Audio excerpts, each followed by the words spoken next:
আমরা আইন শৃঙ্খলা রক্ষাকারী বাহিনীর কাছে আহ্বান রাখবো যে যেখানেই ধর্ষণের মতো ঘটনাগুলো ঘটবে, সে যে ব্যক্তিই ঘটাক না কেন, ক্ষমতার যত কাছের মানুষই হোক না কেন, অবশ্যই তাকে যেন আইনের আওতায় নিয়ে আসা হয় এবং বাংলাদেশের বিচার ব্যবস্থায় একটা ক্রিমিনাল কেসে যেভাবে প্রসিডিউরকে লেন্দি করা হয়েছে এবং জটিল করা হয়েছে, সে প্রসিডিউরগুলোকে লেন্দি এবং জটিল না করে সত্যিকার অর্থে যারা দোষী তাদের শাস্তি নিশ্চিত করবার মতো ব্যবস্থাগুলো যাতে গ্রহণ করা হয়, সেভাবে যেন আইনের ধারাগুলোকে এবং আমাদের কোর্ট কাছারিগুলোকে ঢেলে সাজানো হয়, সে ব্যাপারে আমরা প্রস্তাবনা দিয়েছি বিভিন্ন সময় এবং বিচারকে আরও সহজতর করবার মতো উপায় উপক্রমগুলো আমরা বলেছি।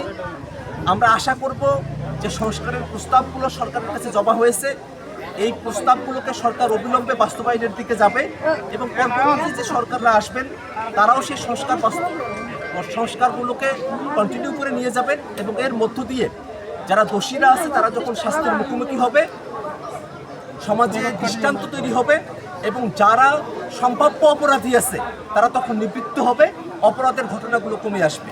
অন্তর্বর্তীকালীন সরকার ইতিমধ্যে বাংলাদেশের কয়েকটি জায়গায় বাংলাদেশ চায়না মৈত্রী হাসপাতাল করবার ঘোষণা দিয়েছে।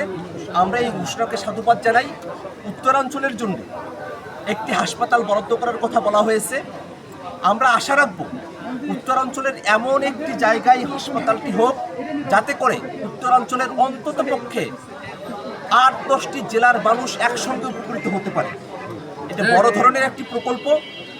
আমরা সরকারের কাছে আহ্বান রাখব ভৌগোলিক এবং পারিপার্শ্বিক অন্যান্য বিষয়গুলোকে বিবেচনায় নিয়ে এই হাসপাতালটার যেন অবস্থান নির্ণয় করা হয় এবং কোনোভাবেই যেন কোনো চাপে পড়ে বা কোনো ধরনের দাবির মুখে কোনো একটা জায়গায় করা না হয় যেখানে আসলে মানুষেরা সর্বোত্তম যে সেবাটা পেতে পারত সে সেবা থেকে তারা বিঘ্নিত হয় বা সে সেবা থেকে তারা বঞ্চিত হয়।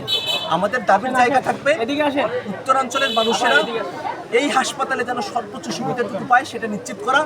একই সাথে শুধু হাসপাতাল করলে হবে না, আমাদের উত্তরাঞ্চলের মানুষেরা যারা হাসপাতাল থেকে একটু দূরবর্তী অঞ্চলে থাকবেন তারা যেন হাসপাতালের সঙ্গে দ্রুত কানেক্টেড হতে পারেন, সেজন্য অ্যাম্বুলেন্স সেবা যেন বৃদ্ধি করা হয়।